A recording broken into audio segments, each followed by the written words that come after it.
journal vous est offert par le FPI, Fonds des promotions de l'industrie, votre partenaire privilégié pour la réussite de vos projets.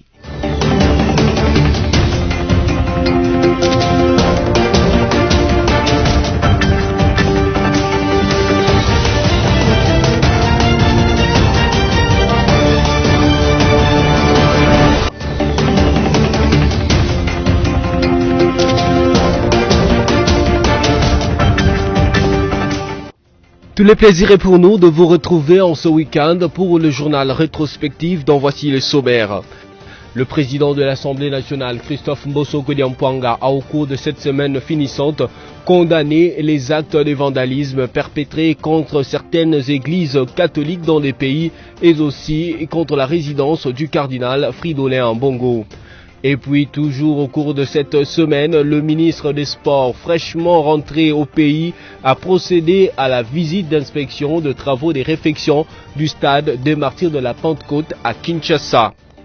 Enfin, les finalistes du primaire qui ont procédé aux épreuves de fin d'études vendredi 6 août 2021 se sont exprimés au micro de BSC-TV. Pour eux, cette première journée d'examen a été une journée plus qu'abordable.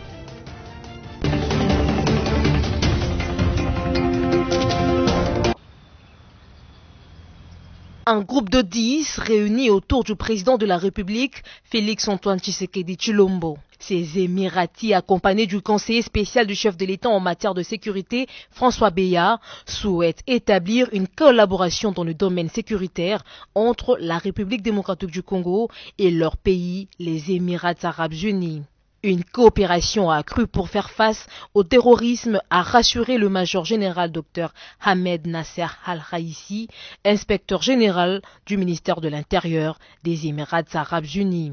Cette audience marque la volonté du chef de l'État ainsi que des autorités émiraties à renforcer les relations bilatérales entre les deux États et faire en sorte que la coopération dans tous les domaines, spécialement sécuritaires, puisse être au plus haut niveau. Pour votre information, les Émirats arabes unis et la RDC vont collaborer ensemble et voir comment ils peuvent mettre tout en œuvre pour terminer l'académie de police, entre autres. Ça, c'est un des projets. Et ils veulent aussi collaborer dans le domaine de la formation, d'échange d'informations. Ils veulent vraiment qu'il y ait des relations bilatérales. En croire cet expert en technologie policière, gestion et coordination internationale de la lutte contre la criminalité, le président de la République a été très réceptif et soutient totalement ces initiatives.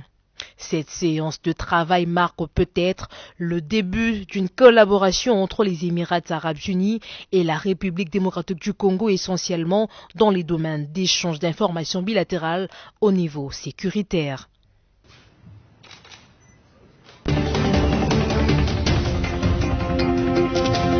Au nom de la représentation nationale, je me sens obligé par devoir moral et conscience républicaine d'exprimer ma vive préoccupation vis-à-vis de la montée du radicalisme, discours incendiaires et propos haineux tenus par certaines personnes dans notre pays. Ces actes radicaux et barbares d'une autre ère ne peuvent être guère encouragés. C'est pour cette raison, du haut de cette tribune, au nom de la représentation nationale, je condamne avec fermeté les incidents malheureux, actes de vandalisme et propos désobligeants dont ont été victimes l'Église catholique du Congo, son éminence cardinal Fridolin Ambongo, évêque métropolitain de Kinshasa, ainsi que d'autres compatriotes. Honorables députés, chers collègues, En ce moment où Son Excellence Félix-Antoine Tshisekedi Tshilombo, président de la République, chef de l'État, est résolument engagé dans la lutte contre les groupes armés à l'est de notre pays. Notre peuple a besoin de la paix, de la sérénité et de l'amélioration de son mieux-vivre. Une messe d'action de grâce a été organisée ce mercredi 4 août à la primature en présence du chef de l'État Félix-Antoine Tshisekedi Tshilombo et de tout le membre du gouvernement à l'occasion de 100 jours du gouvernement de l'Union sacrée de la Nation. Le Premier ministre Jean-Michel Sama-Lukonde a réitéré le message d'espoir et de cohésion nationale. À cette même occasion, il est revenu sur le séminaire du gouvernement organisé en juillet dernier. À en croire le Premier ministre, son équipe est sortie de ses assises plus déterminée à accomplir son devoir. Par ailleurs, le chef du gouvernement Sama-Lukonde a adressé une pensée aux compatriotes qui sont dans les zones à conflit à l'est du pays et qui souffrent en ce moment. Pour rappel, le gouvernement de l'Union sacrée de la Nation dirigé par le Premier ministre Sama-Lukonde a été investi au mois d'avril de cette année par l'Assemblée nationale composée de 56 membres.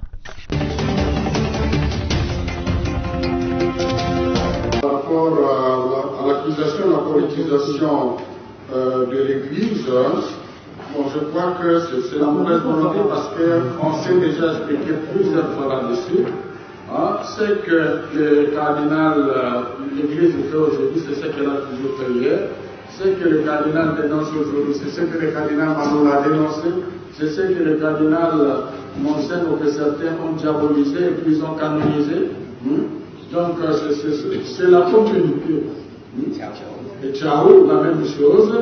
Donc vous vous souvenez encore du pasteur de Pafou et Confo, c'est la mission prophétique. Donc si vous allez, d'abord rien d'étonnant, si vous allez dans la Bible, vous verrez que les relations entre les prophètes et les rois sont toujours tendues. Parce que la mission du prophète, c'est de dénoncer même au sommet de la nation des choses qui ne vont pas. Si c'est cela fait la politique, je suis d'accord.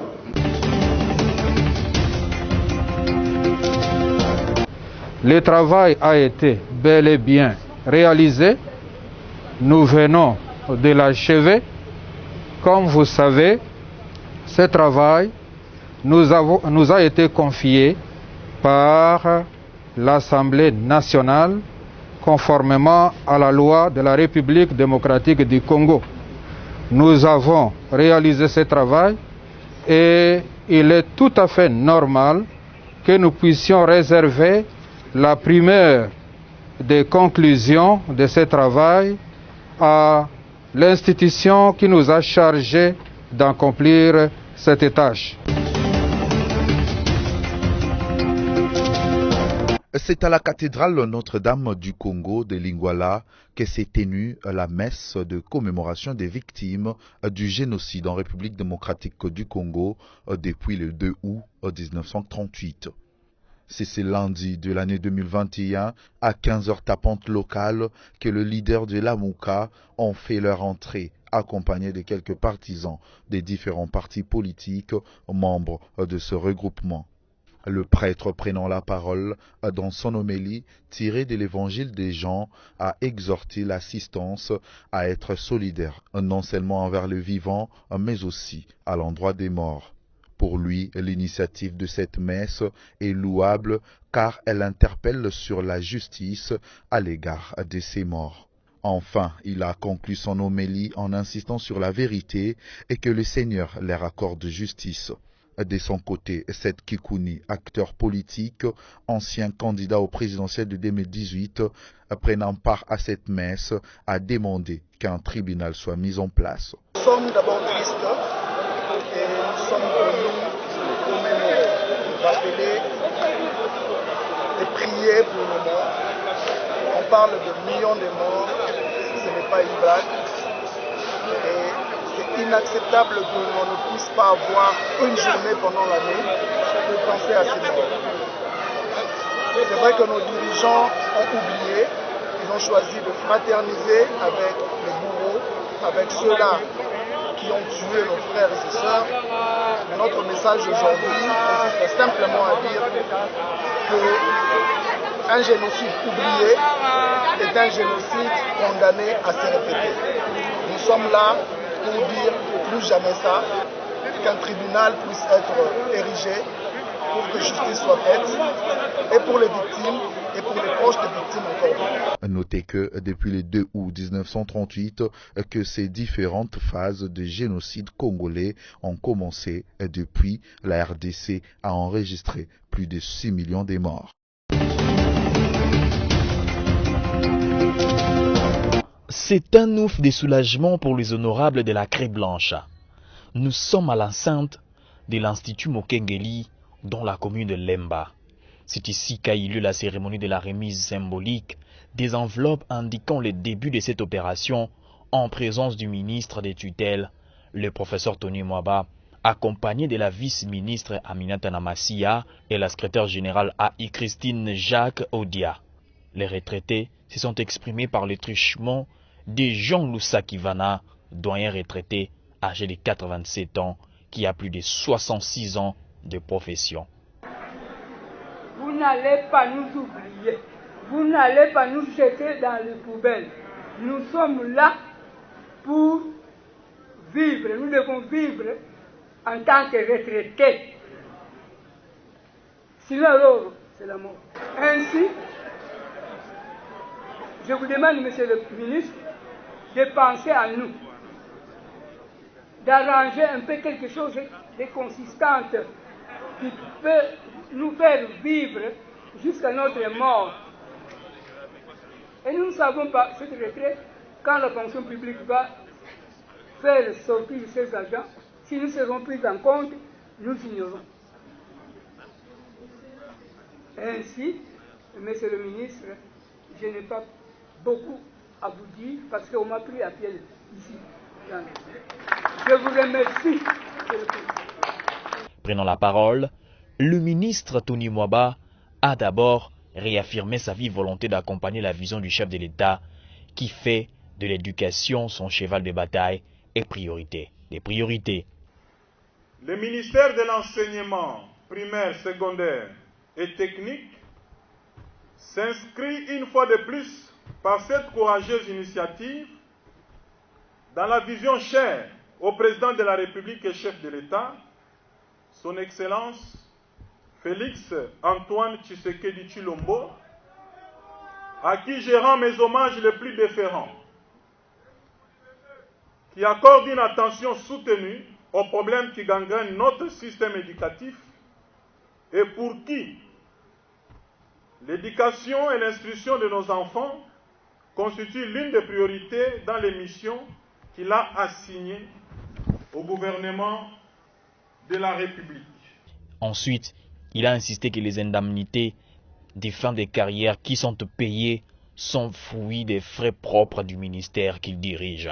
Il s'est de rappeler, outre les enveloppes remises aux bénéficiaires, un congélateur est remis à chacun des 60 retraités qui forment l'échantillon des 385 pour ce mois de juillet.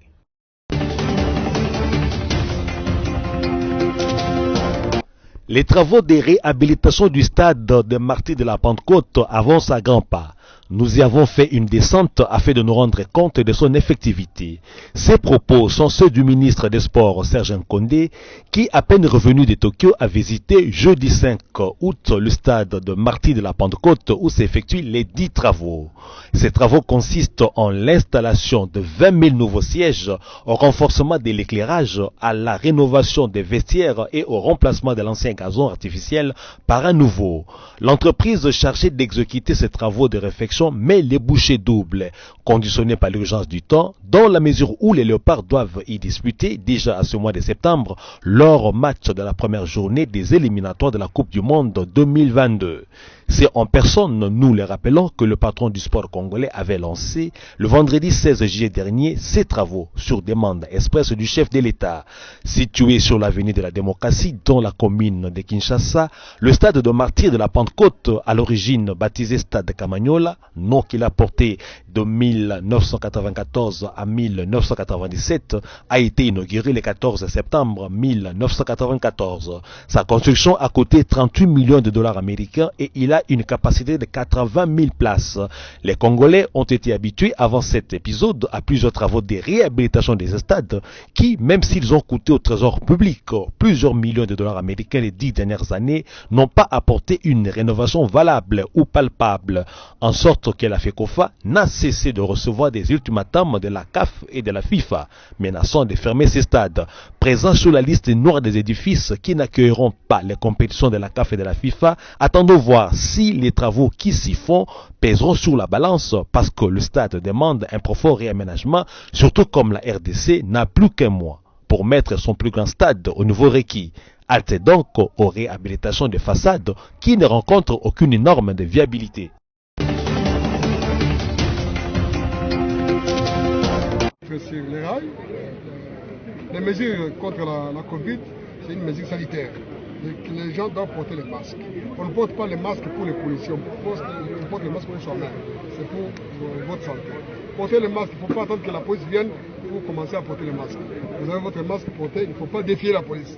Dès que vous voyez la police, vous dites que non, les masques dans les sacs. Non, portez votre masque correctement pour éviter des tracasseries.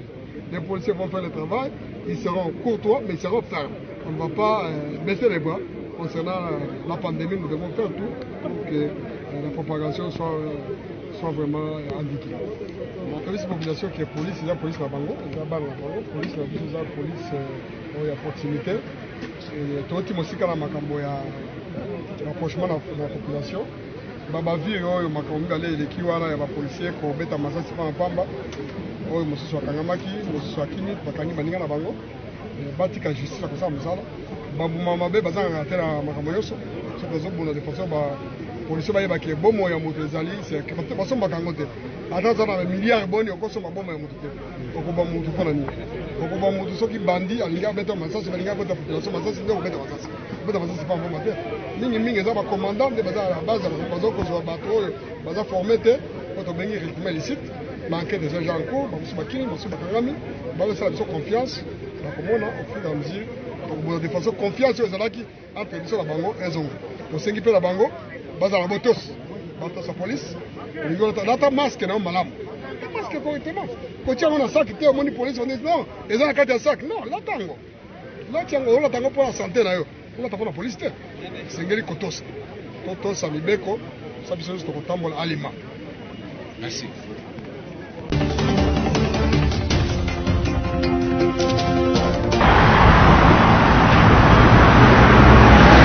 Conduisant une équipe d'experts du Fonds de promotion de l'industrie au Caire, en République arabe d'Égypte, le directeur général intérimaire du FPI, Jean-Claude Kalenga Makonga, a saisi cette occasion afin de rassurer les partenaires égyptiens de la continuité du processus dans lequel le FPI s'est engagé depuis plusieurs mois pour la matérialisation du programme présidentiel accéléré de lutte contre la pauvreté et les inégalités. La délégation d'experts du FPI a tout d'abord eu une séance de travail au siège social de la Banque africaine d'import-export, Afreximbank, avec les responsables du département du développement extérieur. La réunion a eu comme principal objectif d'évaluer le processus de la levée des fonds pour la mise en œuvre des infrastructures structurantes dans le Grand Kasaï. De cette réunion bilatérale, il en ressort que la phase de la procédure administrative est déjà bouclée avec la réception par Afreximbank du Project Information Memorandum.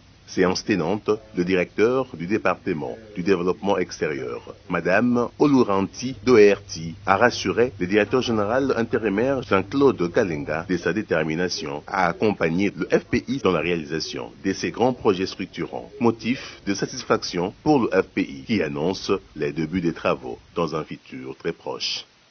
Nous pensons avoir bouclé par l'étape la plus importante, cette étape où on doit nous soutenir par Afreximbank principalement pour le financement de la route Mbujimai-Kananga, 185 km, ainsi que la RN1 Ndomba-Mbujimai, parce que ce sont des infrastructures très importantes dans le programme du chef de l'État dans le Kasaï. Nous avions aussi obtenu de Hassan Lam pour les 3 premiers projets qui vont dans les jours qui suivent démarrer très vite. Nous aurions voulu descendre avec les opérateurs et les ingénieurs ensemble, et nous pensons que pour le PIVI, pour le port d'Ndomba, ainsi que pour les usines de traitement d'eau, tout vient d'être bouclé et que nous allons démarrer très incessamment. Je ne peux pas vous fixer la date aujourd'hui, mais nous y sommes, et le rapport et les dates et les autres précisions sont réservées aux autorités du pays. Et en marge de cette réunion, plusieurs autres réunions se sont succédées dans le même cadre de suivi et évaluation. D'une part, avec les entreprises contractantes Sam Kruit et Hassan Alam, sous la coordination d'IGAD, le consortium des entreprises arabes, africaines, égyptiennes, pour actualiser le chronogramme du lancement des travaux, préparer les processus de mobilisation et du déploiement des équipements ainsi que du personnel. Et d'autre part avec les entreprises égyptiennes de Wadi Group et de Taka. Cela pour la finalisation de la feuille de route pour le développement respectivement de la ferme avicole dans le Kasaï oriental et la centrale voltaïque de 50 MW dans le Lualaba. La mission au Caire terminée, la délégation du FPI regagne Kinshasa, requinquée.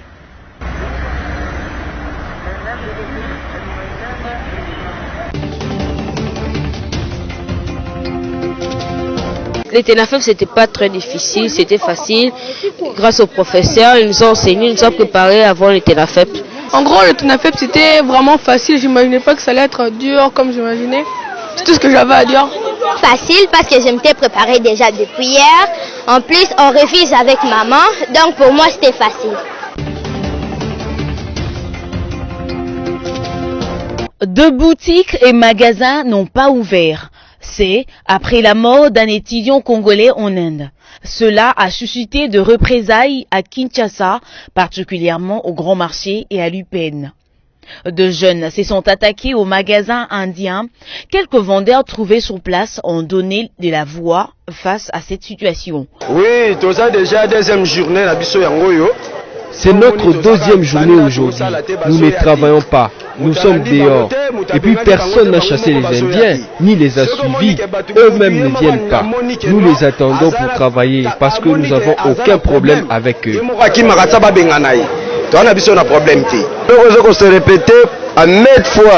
Toutes ces choses se répètent à plusieurs fois.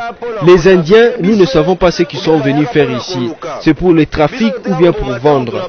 Nous n'avons jamais tué un Indien ici, mais eux, c'est pour la 2e fois qu'ils tuent un Congolais chez eux. On n'ouvre pas, nous les assurons maintenant qu'ils vont voir la méchanceté des Congolais.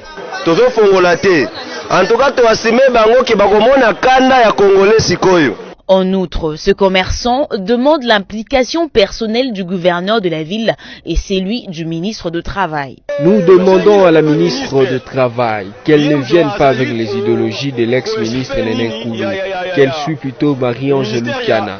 Et puis, depuis qu'elle est ministre, elle n'est même pas venue nous voir ici au Grand Marché.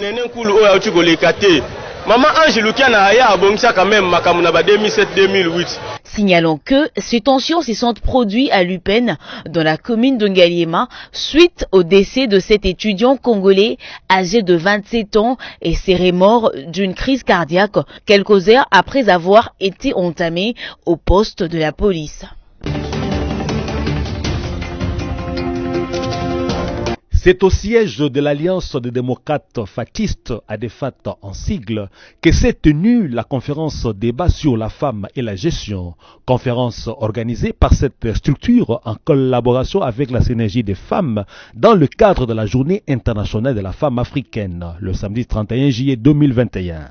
Cette conférence a débuté par la prière et l'hymne national, après quoi Madame Yvette, présidente de la DEFAT, a brossé l'historique de la date du 31 juillet et a a exhorté les femmes à travailler pour avoir un nombre élevé de femmes dans les instances de prise de décision. Il y a eu au total 4 intervenantes et chacune avait son sous-thème à exploiter pour conscientiser et sensibiliser les femmes. Nous avons voulu sensibiliser cette journée de 31 juillet parce que beaucoup de femmes ont leurs mains, on leur a posé des questions et ne connaissaient pas cette date.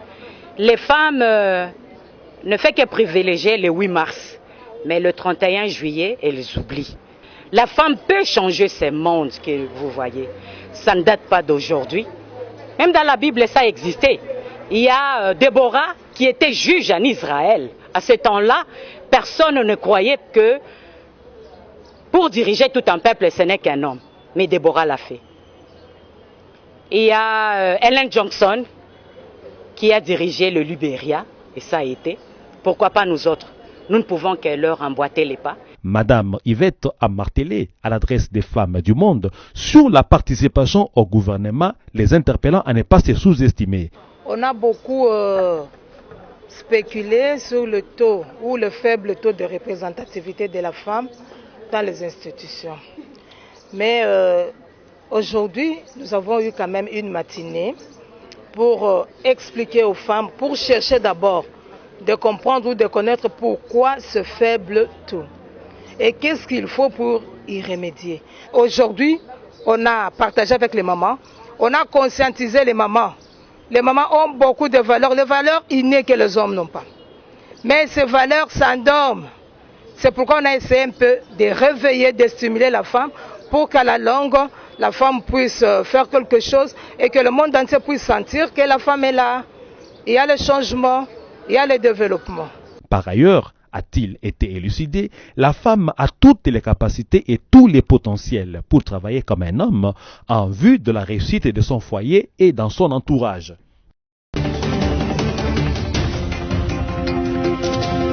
Le président de l'OC, les élus du Congo, Adrien Kassambwe, explique le bien fondé de l'existence de son équipe ce jeudi 5 août dans son bureau de travail à Kinshasa-Gombe. Nous jouons en première division à l'entente provinciale de Kilimani. Les impressions sont bonnes parce que nous sommes des encadrés. Nous voudrons prendre en charge les jeunes gens qui sont désœuvrés. Nous voulons prendre en charge les enfants, des orphelins. Nous voulons prendre les enfants qui sont amoureux des ballons, sans classe, sans distinction, des races ni des tribus. Nous voulons présenter à l'espace quinois, à l'espace congolais, un football de qualité, un football qui est misé sur la crainteté. C'est quelque chose qui n'existe pas peut-être dans le football aujourd'hui. Nous voudrons montrer aux jeunes gens que la valeur, en principe, d'une expertise vient aussi de sa valeur morale. Alors, si on met Dieu en tout, et qu'on va plus loin, je pense que nous allons réussir. Nous allons travailler avec 33 joueurs. Ils sont nombreux, nous avons les cadets, nous avons les juniors, mais l'équipe d'élite n'aura que 33 joueurs. Isolés pendant 2 semaines à Kassangoulou. D'ailleurs, je dis coucou à nos amis de Kassangoulou qui vont nous recevoir. Je pense que nous allons passer 14 jours d'intense entraînement, matin, midi, soir. Après 14 jours, nous allons revenir ici, Paroma aussi occasionner 2 ou 3 matchs amicaux avant le début du championnat qui reprendra, je pense, au mois de septembre. Entre-temps, les joueurs sont en préparation pour les championnats prochains et ils seront en déplacement pour le Congo central. Ici est de signaler que c'est le 30 juillet dernier que le mécène du football congolais, Adrien Kassambwe, a acquis la paternité de l'AS Bemba, qui s'appelle désormais OC, les élites du Congo.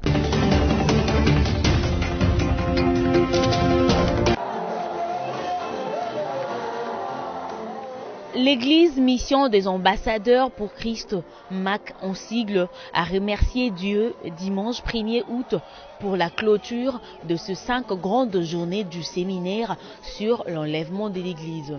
C'était un moment de joie, d'adoration, de louange avec le frère Michel Hardy Bakenda qui a été l'invité surprise de cette journée de clôture. Pour cette journée, le révérend pasteur Mwabilou Mayele a martelé sur le signe de la fin tiré des épîtres des 1 Timothée et aux Thessaloniciens et a exhorté à mourir dans le Christ pour échapper à la grande tribulation. Monsieur Adrien Kassembwe, l'un des membres de l'Église, se dit satisfait de ses enseignements. Cette prédication nous a beaucoup plus enrichis. Moi, je le considère comme étant le colonne qui soutient un immeuble. Quand une immeuble n'a pas de bonnes colonnes, c'est que c'est foutu. Les jours de gros vents, ça va se tomber. Moi, je suis le premier consolé, j'allais même pas une fois, je suis le premier consolé. Pour moi, c'est l'enlèvement qui accompagne tout. La richesse, la prospérité. Un chrétien qui attend l'enlèvement, qui est prêt pour l'enlèvement, a déjà tout. De son côté, l'orateur principal, le pasteur Mwabilou Mayele, a rappelé à l'église au corps du Christ l'importance de ses enseignements. Nous sommes arrivés à la fin du temps. Et que maintenant, chacun doit pouvoir chercher à se préparer. L'église est là. Le Seigneur a dit, il y aura la fin. Et la fin, ça commencera avec l'enlèvement. Quand l'église sera partie. Puisque nous voulons tous partir en tant qu'enfants de Dieu.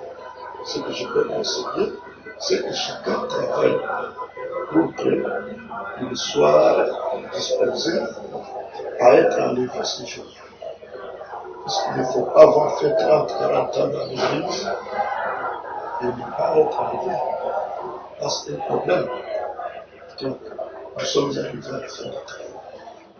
Tout chrétien doit se préparer à la rencontre de Christ, car la Bible nous garantit que Jésus revient bientôt, de sorte que tous doivent être prêts, car nous connaissons ni jour et ni l'heure du retour de Christ.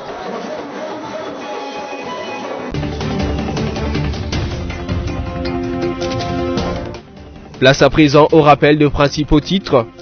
Le président de l'Assemblée nationale, Christophe Mbosso Kodiampouanga, a au cours de cette semaine finissante condamné les actes de vandalisme perpétrés contre certaines églises catholiques dans les pays et aussi contre la résidence du cardinal Fridolin Ambongo.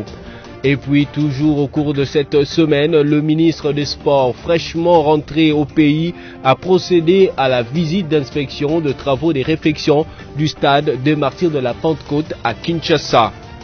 Enfin, les finalistes du primaire qui ont procédé aux épreuves de fin d'études vendredi 6 août 2021 se sont exprimés au micro de BSC-TV. Pour eux, cette première journée d'examen a été une journée plus qu'abordable. C'est tout pour cette édition rétrospective. Merci à vous qui l'avez suivi et bonne continuité sur nos antennes.